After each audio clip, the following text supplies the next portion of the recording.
Hey everybody, this is Herschel from High School Top 200, and this King's College 2016 review is brought to you by Fineline Barbers. What Vinnie has done from Fineline Barbers is that he's got together with a major barbering sponsorship and supplier, and they are putting on an Aotearoa barbering competition in 2017 of next year, September next year. And what they're doing is that they're doing a barbering competition that will be held on one day in September 2017, and they're going to have all the barbers, the best barbers from around the country, come to the competition, to the audio tour barber competition, and they're going to see who's the best barber that's out there with the best skills and the best range of skills and things like that. They're putting this Aotearoa barber competition on because they want to be able to open up to us public the skills that we have here in the barbering industry, and also to show that we have a lot of talented barbers out here in New Zealand. So there's also going to be vendors there that barbers can also go to and then widen their network, and also be able to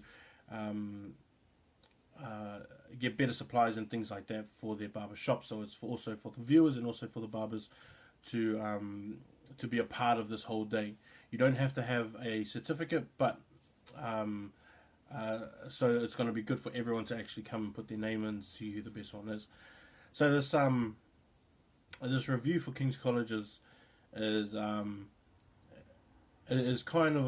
of a strange one, because as everyone knew, I had King's College as my #1 team in the country, with such a stacked lineup of which they had, and for all the talent they had, I still think that they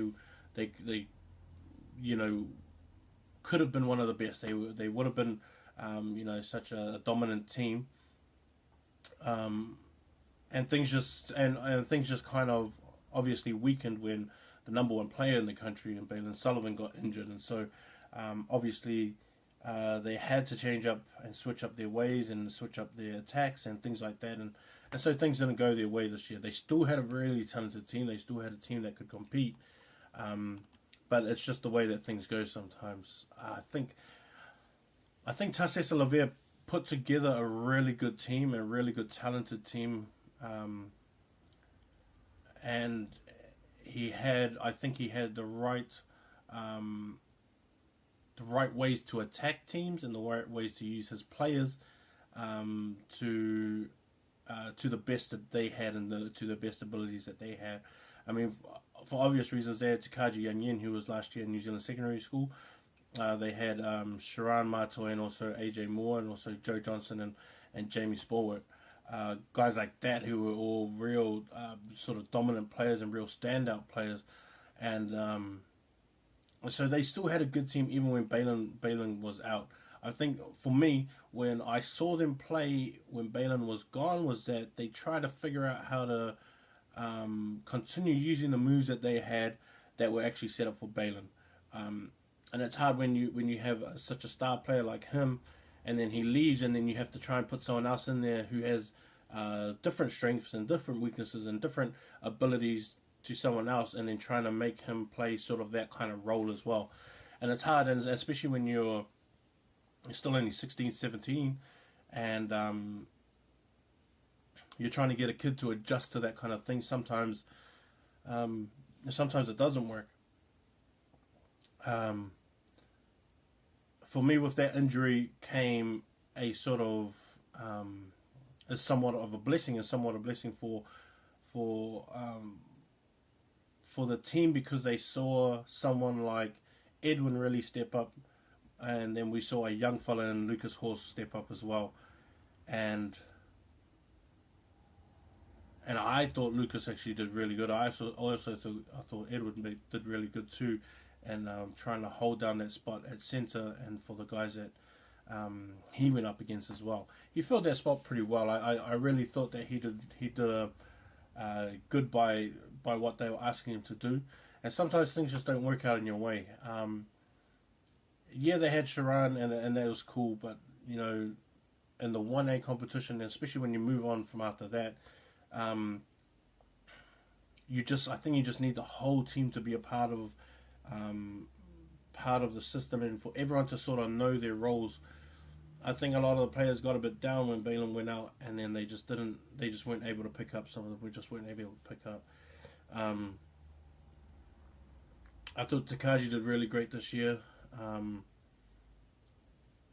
I still thought that he was probably one of the best props in the country, along with Xavier, and obviously both of them were returning New Zealand secondary schools, and Takagi, for his own personal reasons, wasn't part of the New Zealand secondary schools. But I think if he made himself available, then yeah, he would have been, I think, easily. Still big, still fit, still strong, one of the best scrummagers around. And the good thing about Takagi is, like, if you saw Takagi when he was in year 11, and you saw him against Sesamani Tupou. Yeah, I think it was Manny. So Manny was playing for St. Kitts, and I think it was one of Takagi's first game, and Manny taught him a lesson in scrumming, and he just ate him up. And the whole game, it was just, I just felt sorry for Takagi. Then the next year came, and then I actually switched around, and Takagi was showing Manny what was up, and just from then on, you just saw that Takagi had the goods. And it's one of the big reasons why King's College was so strong this year, especially up front, is because of him. And then he had guys like Junior in the second row who backed him up as well.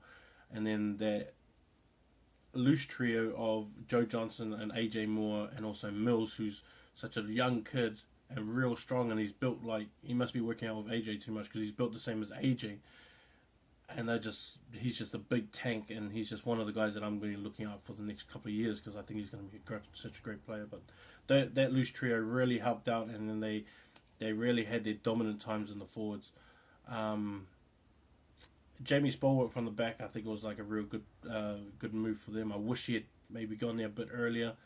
Obviously, for those that know him, he had to play in second 15 last year, just through regulations and things like that and whatever. But yeah, I felt sorry for Kings because and like if you look at it, it's got the worst losses from Sacred Heart, and that was because that was the last time that they had Balin. Was when they played Sacred Heart, and I think he actually got injured in the St. Peter's game, and then I think he still tried to play on, and he did his best to play on,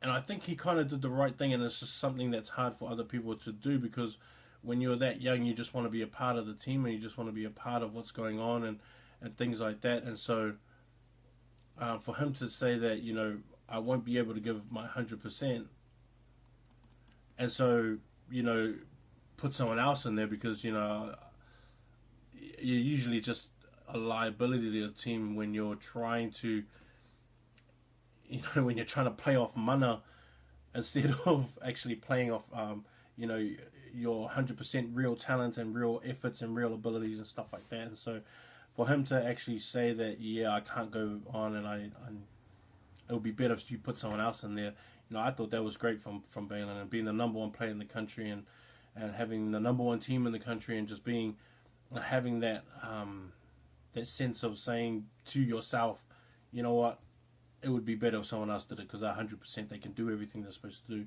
whereas I personally would be limited, kind of thing. So I give it up to him for that. King's College had a good year, even by their standard, even by the standards that they think that they should have went on. Maybe they thought that they had a failed year because they had so much big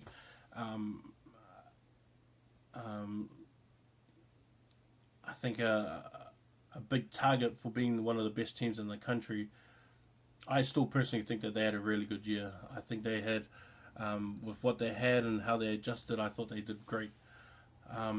Next year is the year that I'm actually looking forward to, because I want to see this progress of young players that they have coming through. The year 12s in this team are going to be stacked, and so it's going to be cool to see what they look like next year, because then the year after that you're going to see what kind of team that they have. And so I'm really excited to see what Tassisa Levere has in store for them, and what they're going to be doing, and how he's going to use these players, because it's going to be real cool to see. That's my review of King's College. look out for my next one, which is I think John McGlation's coming up next, which I'm going to be doing as well. And yeah, keep in touch. That's my review for King's College. Peace.